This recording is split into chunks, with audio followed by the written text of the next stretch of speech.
Welcome to the Wired for Success podcast, your show for ambitious, mission-driven entrepreneurs who want to build million-dollar businesses without sacrificing their health, relationships, or happiness, who understand that in order to build their empire, they need a solid foundation, and that the more they are thriving, the more their business is thriving too.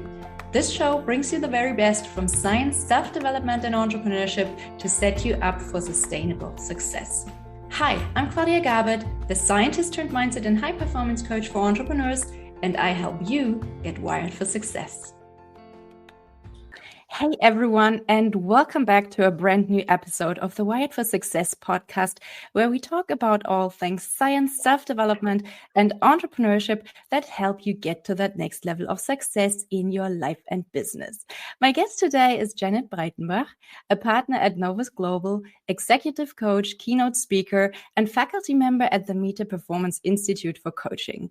She has worked with leaders at Nike, Netflix, Fortune 500 executives, and award-winning creatives, helping them unlock performance without sacrificing health, relationships, or happiness. So Janet has this unique ability to combine storytelling with data, asking the questions that make you rethink what's possible, and I can't wait to hear more about it. So welcome, Janet, and thank you so much for being on my show today. I'm so glad to be here. So I'm so curious. Let's start with a bit of background for context. Yeah. How did you end up doing what you're doing today? What's your story? Oh, yeah. So born and raised in Los Angeles, California. And I'll give you the really short version first, and we can elaborate on anything that you like. But I have always had a passion or desire to help people. I loved anything personal development. If there was a personality assessment out there, I took it, I studied it. I love leadership books. That was always really fun for me. But in my 20s, I jumped from career to career. I would do pretty good wherever I went. I would get promotions, but I still felt a little aimless. And I did always feel like I had a passion to help others, but I was doing it very poorly. And I just couldn't understand why people didn't listen to my unsolicited advice. And I remember that always being a complaint of mine. Like, man, I feel like I have desires for people to truly experience freedom. But I hadn't really transformed yet. And I hadn't gone through my own personal transformation. And when I hit like a really difficult personal rock bottom at the age of 30, I had a failed relationship. I was lost in my career. I was starting all over. And I happened to go to a workshop that was put on by some people in Los Angeles, and it was led by two executive coaches. And I was very curious about this because it was called Leading Your Life. So I was like, oh, great, leadership. I love that stuff. And that weekend disrupted me in all the best ways that I remember leaving, one, thinking, how come no one in my life, mentors, teachers, have ever challenged me or given this high level of feedback in my life? And I remember also thinking, okay, I need a coach and I want to be a coach. And I didn't know how, and I had all the imposter syndrome, and I thought, well, how could I do that? And so I started by just hiring my own coach to help me explore what was next for me, to challenge me, to help me achieve my goals. And it was so much more than just achieving my goals. It was changing the way I thought. It was changing my beliefs about myself and the world and how things work. And quite honestly, it was some of the best therapy as well. I'm a fan of both coaching and therapy. I think they're both really well together. But I noticed that for me, since I was so ambitious and goal oriented, it was almost helpful for me to encounter that level of transformation through my goals because that was more enticing to me at that time. And then later on, I decided, I should probably do real therapy as well. So that's the short version of my story. So interesting. Thank you so much for sharing. Yeah. And I want to hear more about that workshop because it sounds really life-changing. What was it about? workshop? It was absolutely life-changing, and what's cool is I now facilitate very similar trainings today, and I remember at the time thinking, like, the 2 executive coaches up front were like magicians turning people's complaints into possibilities. I was like, how, like, I was listening, like, to people say, "Yeah, but this and this isn't working in my life," and I was like, "What are they gonna say? How are they gonna turn that around?" And I was just absolutely taken by the way they could they had a special set of ears to listen for certain things and reframe, transform, and help people see how they were getting in their own way. And I think that was the key about this that was different from any leadership thing I had ever been to. It was a lot of ownership tools that gave back the power to the individual to transform the results in their lives rather than a hack or here's the 10 best ways to be a good leader or here's your personality, just do X, Y, and Z. It was really like going really deep and anchoring into some of our own levels of agency ownership to create not only a little bit better, but exponential possibilities. So it included things like feedback. There were feedback exercises where we walked around the room and we shared feedback with each other. And I grew up in a culture where, you know, you don't say those honest things, you keep that to yourself. It was things about keeping your word to yourself, like honoring your own commitments. Nowadays, one of the first things I help my clients do is if they come to me and they say, I'm exhausted or I'm looking to become more confident, I'll say, great, let's work on your integrity, not your desire to be a good or bad person. We take the morality out of it, but we're going to turn up the dial on how often you're keeping your word to yourself, because keeping your word to yourself is one of the highest forms of self-care, believe it or not. Alignment.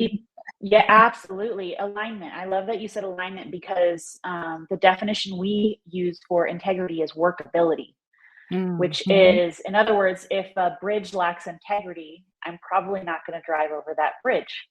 But oftentimes, as high performers, as ambitious people, we might lack some integrity. And so we're kind of out of alignment with ourselves. And so we lose trust in ourselves. We lose momentum, we lose motivation, and then we think we just need another hack or a quick, some sort of tip or a quick fix to achieve something rather than slowing down, paying attention. Okay, where am I out of alignment with myself?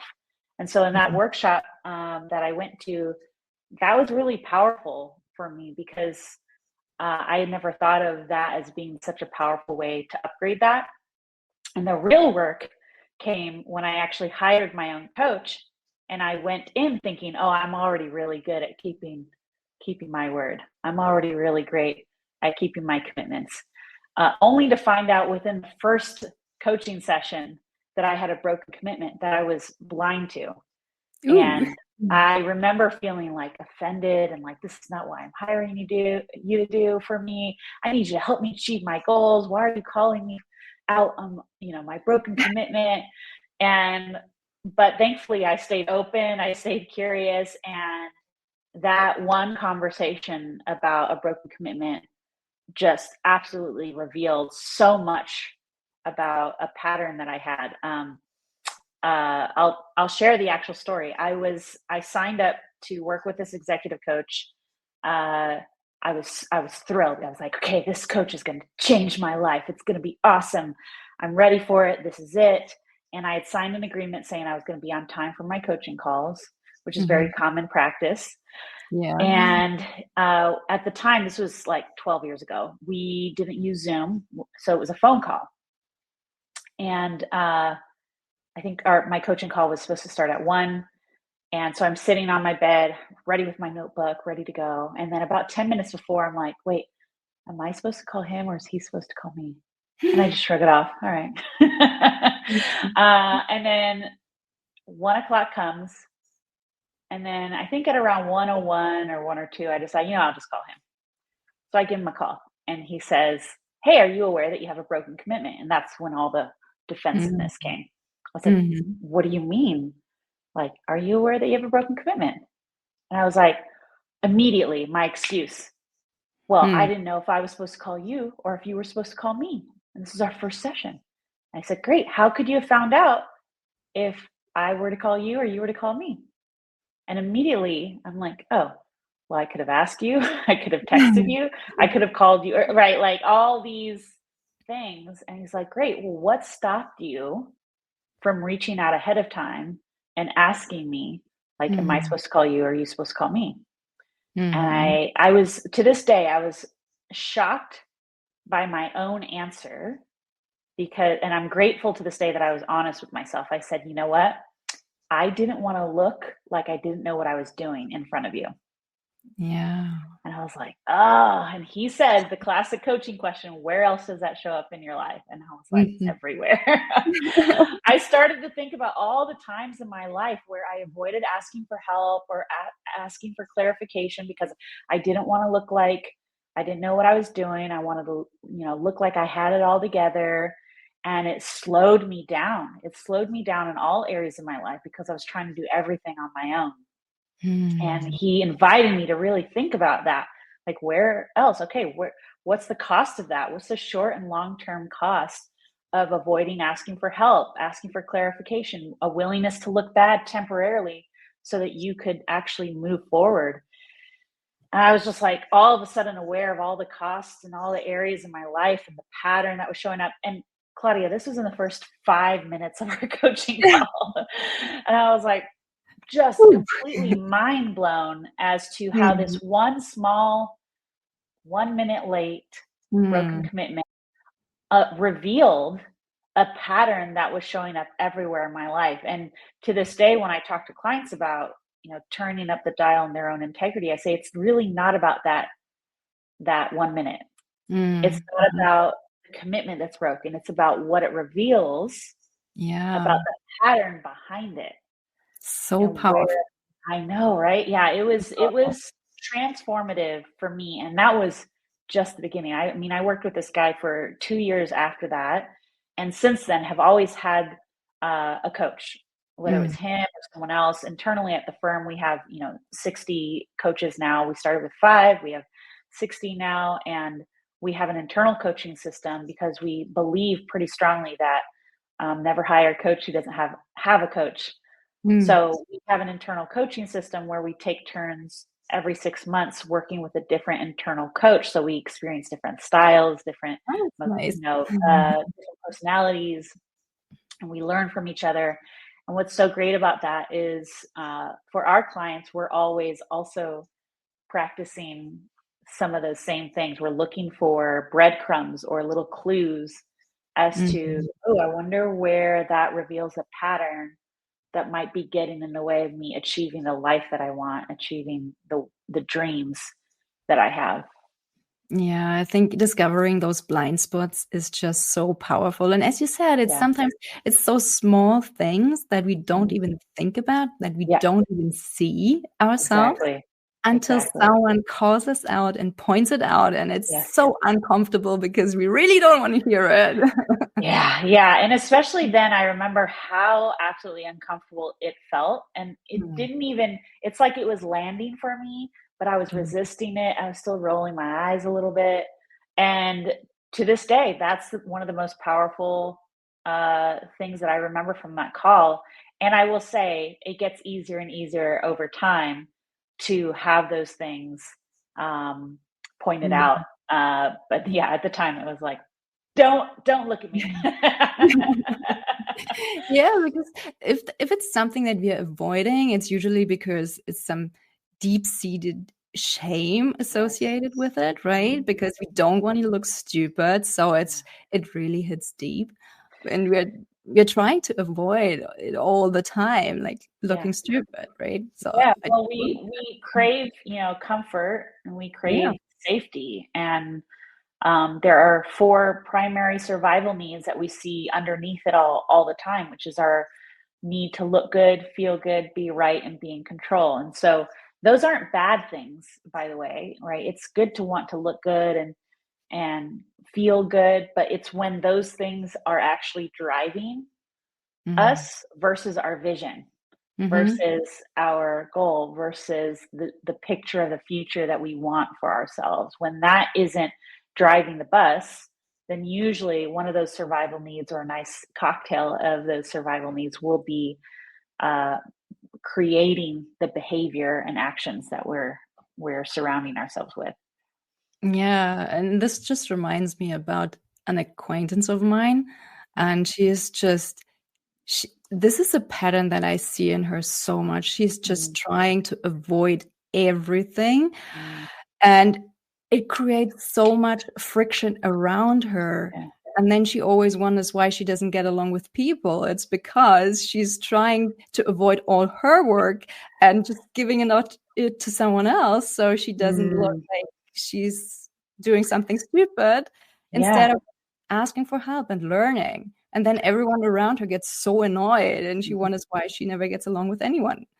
Yeah, and this is very common, Claudia. I mean, and there's a spectrum of the levels to which we do this. And like you said, sometimes we see people that we love dearly, or that we care about, or that we wish, we're not tied by those things. But people are constantly looking to make the pain stop.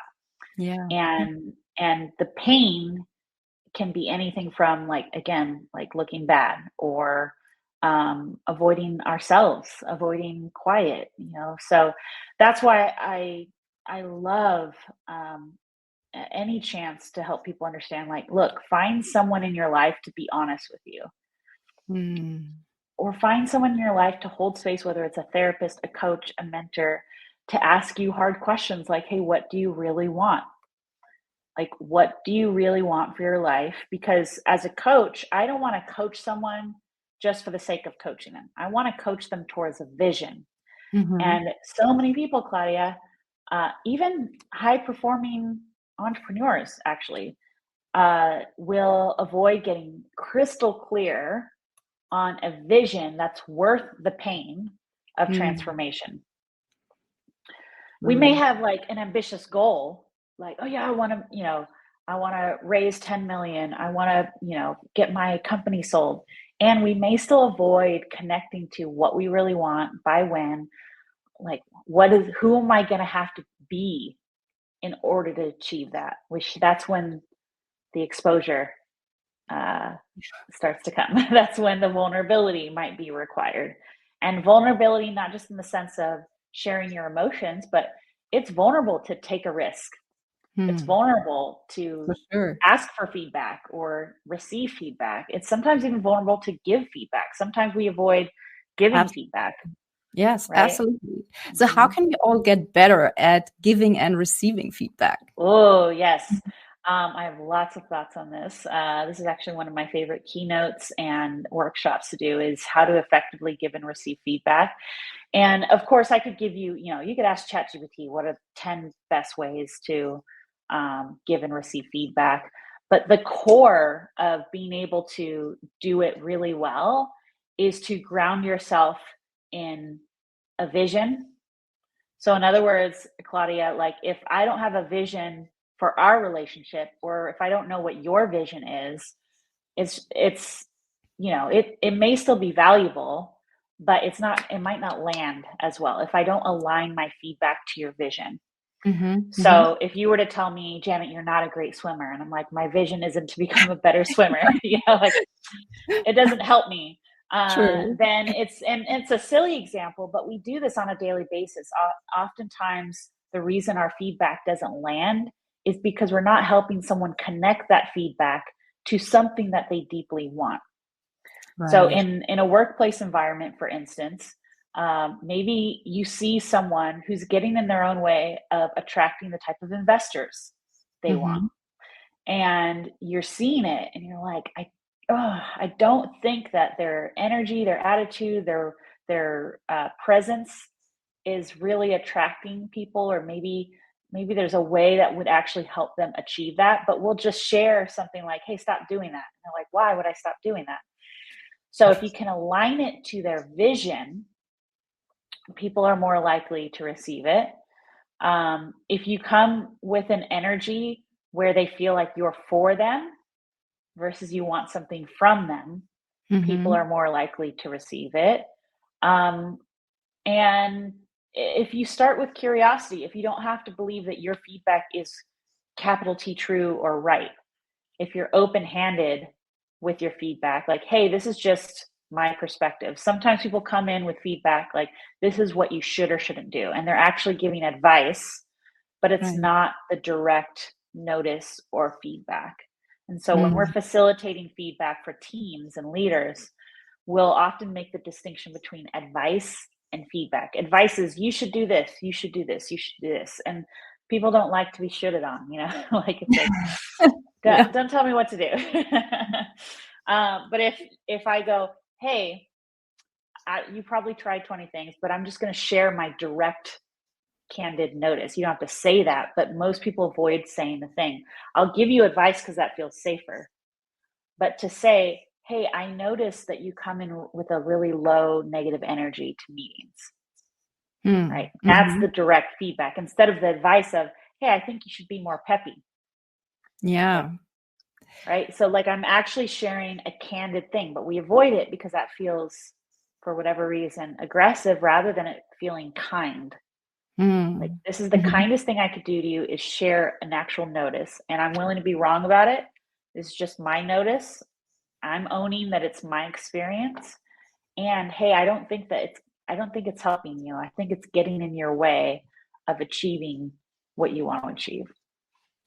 So if we try to give that honest feedback and we're sharing our observations rather than the advice, and we're trying to be not to be judgmental about it, but still we see the other person is getting really defensive. Yeah. How do we handle that?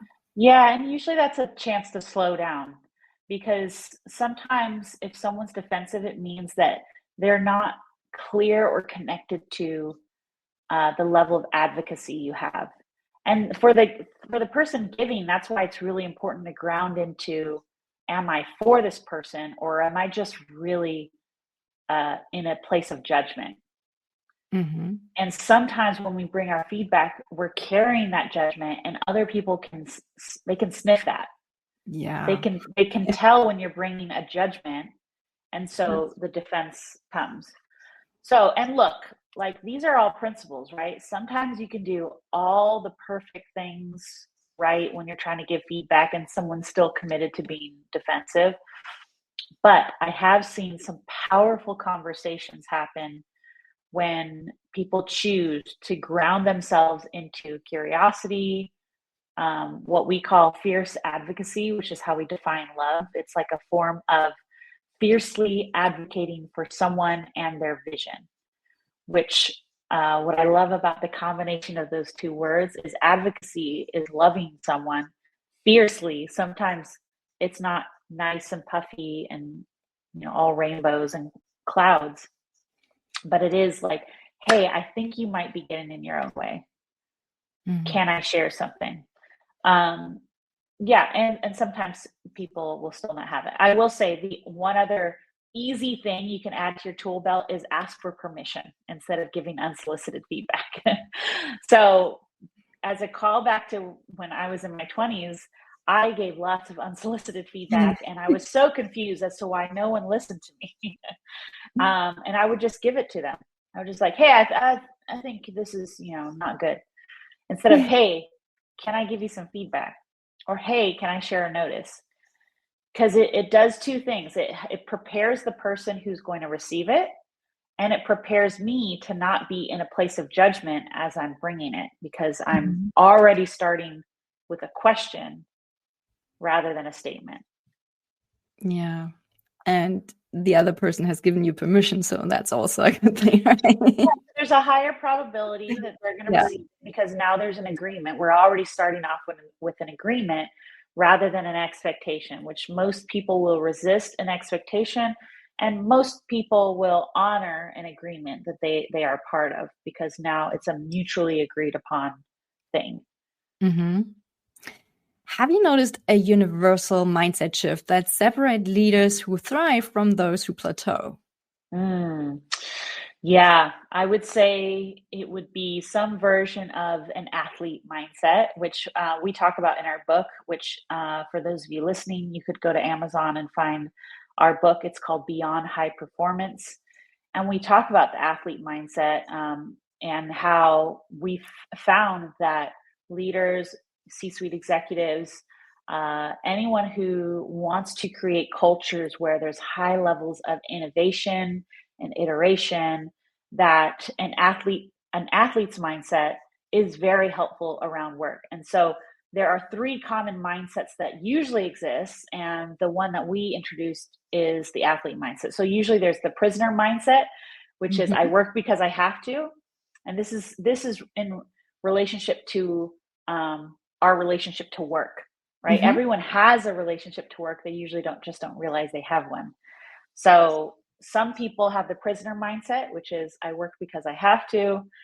Some people have the mercenary mindset, which is I work because I love it, but it's work hard, play hard. That's usually where people burn out. And then there's the missionary mindset, which is I work because I'm called to it. And so there's a mission, but then there's blurred lines between my work and my personal life. And that also often leads to burnout, because then we ironically go all the way to the other side of the circle, which is back to the prisoner mindset, which is I'm the only one who's doing this right and doing this well, and everyone else is not doing this because this is a calling. And people are like, I'm tired. And so those are the three. And so the athlete mindset is I work because that's how I grow. Not I work only because I'm going to achieve what I want to achieve, but I work because that's how I grow. When it comes to work, people who actually see work as a method for their own growth, or work is practice, there's less burnout, there's more sustainability, there's more innovation, because they're not in fear and scarcity mode. And so I work because that's how I grow, or work as practice, is a lot of very talented professional athlete, their mindset. If you think about some of the most world-renowned, talented athletes, champions, a lot of what we see of them is just a very small percentage of what they actually do. A large percentage of the time, they're at the gym at 5 a.m. They're practicing over and over and over and over again. And then we see them for the small percentage of time that they're in front of the camera, but they've had hours and hours of practice. And in leadership, we don't really have a place to practice. So work is practice. Having that hard feedback conversation is practice. So if I'm only waiting to do it when I'm perfect, or when it's the right time, or when they're going to hear it, or when they're going to actually apply the feedback, I'm actually not thinking like an athlete. I'm thinking like a perfectionist. I'm thinking I'll only step in when it will work. But the thing is, with leadership, we have no other place where we're at the gym at 5 a.m. practicing leading meetings, practicing feedback, practicing restoring trust, turning up the dial on my integrity. We have no place for that. So work is practice. So the more we can lean in, take swings, fall on our face, get up, go again. All right, let's try this again. Get up, fall on my face, get up, go again, go again, go again. And the more you can create a culture or a team where you train them to think that way, people are more willing to be resilient, to try again, to not make up stories about what it means about their future. And you create a lot more success and a lot more movement when people choose to relate to work as practice. That's so interesting, because now as you shared the different types of mindsets, I thought about my own, and I felt like I maybe have an alternative mindset, which is I work because I'm curious and I like to explore, which is kind of like the scientist mindset, because I'm a scientist. So I love that. That's great.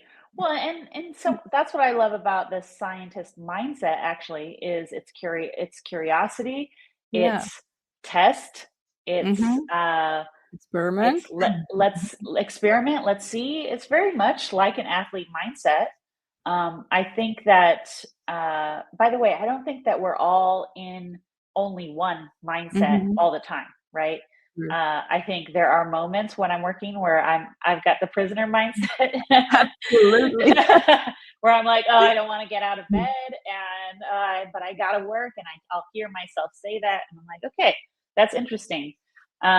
There's times when I just like, oh, I'm called to my work, but I'm saying yes to too many things, and I'm not delegating well because I'm so passionate about my work, and I have to hold on. Like, is that what I want to practice, or do I actually want to practice delegation?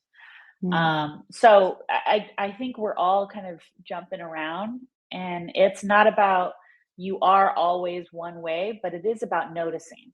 And notice, and by the way, noticing, or the word notice, is one that we use a lot in our trainings and in our coaching, which is very scientific. Like, hey, we don't want to judge what you're noticing about yourself. We just want to notice it. And stay neutral, like stay curious, like, oh, that's interesting that I reacted that way to that coworker. I'm curious what that was about, rather than, oh, I noticed I broke my commitment, like I'm such a bad person, which is often what we will do to ourselves. So notice versus fix is a mindset that we help a lot of our clients with, because if you can't slow down enough just to notice without judging, without running and jumping to fix something, then usually you're just creating more and more of the same old patterns. True. Now, I think we can all agree that to achieve something really remarkable, we have to leave our comfort zones, right? And by definition, that's an uncomfortable thing to do. So how can you help leaders distinguish between this productive discomfort and destructive stress that leads to burnout? Because that's a fine line. Well, I think I'll take it back to, you don't want to do something uncomfortable just for the sake of it being uncomfortable, right? You want to be crystal clear on a red hot, compelling, thrilling vision, and then work backwards from there. Most people will, instead of starting with the vision in mind, they'll just do the next thing, which is not good, bad, right, or wrong. But sometimes we'll just see someone else do something and go, I guess I also have to do that thing. And it's not really aligned to any sort of vision. So that's where vision becomes so important. In fact, when I'm talking to clients, and this is something we do a lot, that our founder, Jason Jagger, who wrote the book, he talks about how in his coaching relationships, he's not the boss, his client is not the boss, but vision is the boss. So vision is the boss. And at any given time, we're experimenting onto what risk, like, okay, this week I'm going to make a bold request to someone that I think if they were to say yes, it would exponentially move me towards my goal. And it might be uncomfortable. And it's what we want to get out of doing is defining things as right or wrong. So to your point, like, what path do I choose? What is uncomfortable but not worth it? Sometimes you don't know before it. So I make that bold request.